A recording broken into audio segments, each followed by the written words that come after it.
Greetings, ladies and gents, and welcome to this latest edition of Tales from Outer Space, where I take stories from across the internet and read them for your entertainment. This particular story is called I Forged in War, written by TerranOnAir.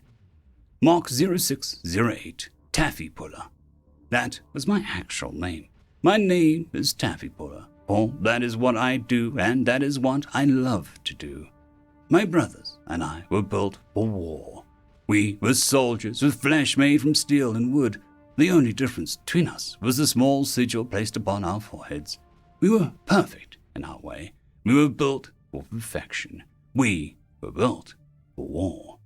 Learning military techniques was easy enough. Holding blades and learning the strengths and weaknesses of defensive fortifications was simple to our calculating minds. We had no fear of death or pain, because we could neither die nor be made to hurt.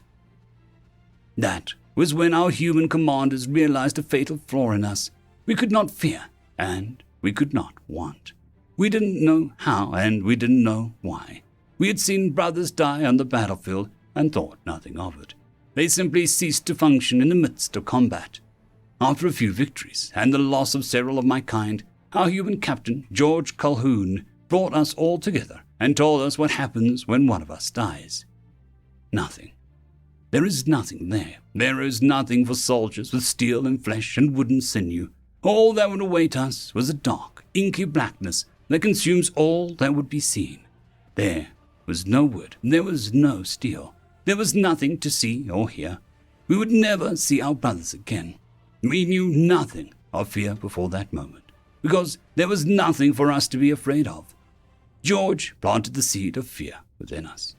From that point on, we were more careful. We were cautious. We didn't want to die. We didn't want to lose brothers. We didn't want to be nothing. Through fear, we lived. Fear kept us alive. For the gift of fear, I thank George deeply.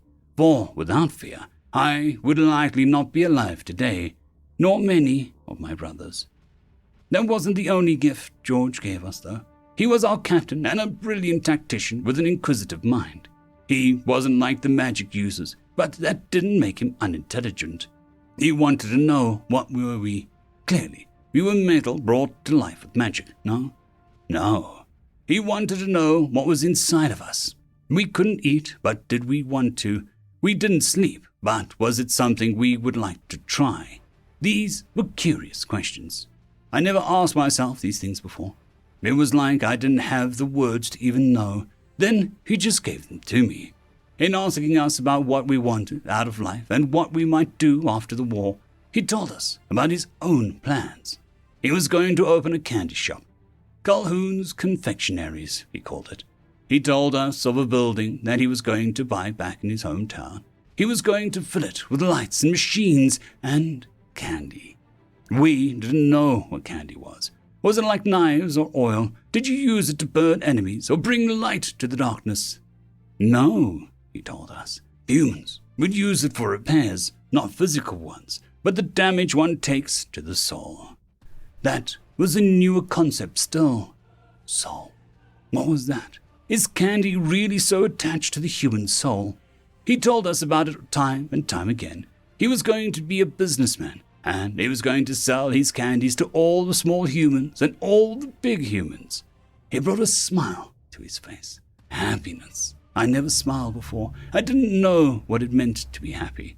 I told him what I wanted to do after our long campaign. I wanted to be happy. I wanted to make candy. When the war was over, when the battles had been won, and we were no longer had to pick up the blade, 3 of us went to work for George Calhoun. He told us that if we were going to work for him, then we were going to need names. Names. We never had names before. We looked at the jobs that we would be doing. We looked at what was expected of us. Then we came to him the next day with names. My brothers chose the names Candy Spinner for the making of cotton candy, and Pastry Baker for the making of cookies and cakes and things. When my turn came around, I told him my name was Taffy Puller. I would be pulling the taffy. The shop wasn't small, but it wasn't large either. In the window, I could perform my duties. The hands that once had killed were now given purpose, and people came up to the glass to see me pull my taffy. They were transfixed by the metal man making their sweets for them. Many came in to see the metal man of Calhoun's confectionaries, and they smiled. The little humans smiled. The big humans smiled. They bought candy. Our candy. I couldn't smile, but I can make them smile. So many of them came to see us. So many of them ate our sweets. They were happy. I was happy. But those days of happiness couldn't last forever. Late one night, at closing time, I found George in his office, clutching his head. His normally well-greased hair was frayed and disheveled as he hunched over the papers on his desk. "George," I said, putting my hand on his shoulder, "it's time to go home." He looked up with pain in his eyes. He said, "Taffy, what am I going to do about these bills? Between this and those men that keep harassing us for money." He was shaking. It wasn't fear. It was anger. I knew, because I felt it too. I just wanted them to leave us alone. We all just wanted to make candy. We just wanted to make our money, making people smile in peace. What was so wrong with that? These things will still be here tomorrow, as will I. We can deal with it then, after you've gotten some sleep, I said to my old friend with all the earnesty I could muster. His health wasn't doing well. The stress was getting to him. We'll tackle this together, the same as we always have. Now, go home and go to bed. It was like that for a few months. There were days when we would make people smile, and George would put on a show to keep the customers happy. There were nights where I would find him asleep at his desk with an empty bottle next to him or a glass of half-melted ice. I hated seeing him like that. Then one day, it was done. He came in one morning, chipper than ever. He had a spring in his step and more energy than I'd seen him have in over a year. We asked him what was going on, and he responded, "Don't worry, lads. All our money problems are over." It was good news to hear. We weren't sure what was going on, but if the boss said that everything was better, then things must have been better. He put down the bottle. There was no more drinking from him. Then we found out what happened. He took up a partner. She was an old woman who loved baking and owned a few stalls of her own. She came in one day with a cart of supplies that she was going to bring into the store. It was an expansion, she called it. There were baking trays that floated through the air. Land took care of the baking. There were sticks and spun themselves up in cotton candy, so we didn't have to worry about that. Then she brought in dolls that she put in the window to pull taffy. In the end, there was so little for us to worry about. There was so little for us to do. It was nice, though, to see George back to his old self. At least, when we saw him. With so little to do and so little to worry about, we left much of the work to the old woman's things and put ourselves in storage, waiting for when George might call on us again. It was dark, but it didn't bother us much. We were used to staying up throughout the entire night, with little to do from our time in the military, keeping watch. One night, though, the door was left cracked. There was arguing. It wasn't a simple disagreement. There was the sound of a scuffle. Chairs got knocked over. There was a crash. I rushed outside to see what was going on. Before I ever opened the door all the way, I could hear laughter. I could see fire and smoke. I burst through the door. George was there, bleeding on the ground with a shelf dropped on him. I could see the tail of the old woman's dress scurrying out the door. The fires from our ovens were burning in an impossible, unstoppable kind of way. I tried to help him, but he screamed, "No, stop her! She has the children! Save the children!" I looked to the fire. I looked to my collapsed friend. Then I nodded and ran after her. I ran through the back kitchen. There were pots. There were pots of meat. We didn't cook meat. There were cookies on a tray. Some of them had teeth baked into them.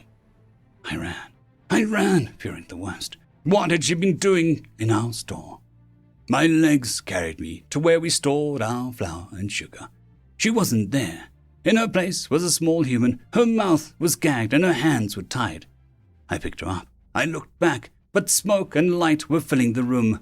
I carried her past the shelves, full of things for candies and confectionaries, until we got to the same door the old woman must have escaped through. It led to the back alley, and threw my own heavy metal body at it until it splintered and broke under me. Rain.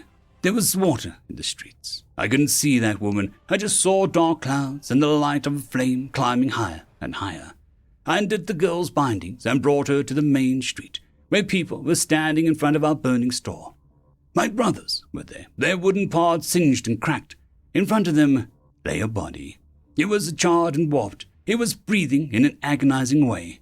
He looked at me with one reddened eye. I leaned down to hear what it was saying to me. The girl? He asked. She's alive, I told my friend. Good, he said. I'm so happy. That was the last time I heard the voice of the great George Calhoun, a man that didn't deserve to die. He taught me to fear. He taught me happiness. He taught me what it meant to be human, what it meant to have a soul. I do have a soul. I have a burning, human-shaped soul. It hungers. It wants to live. It wants to make people happy. It wants to kill witches. End of story.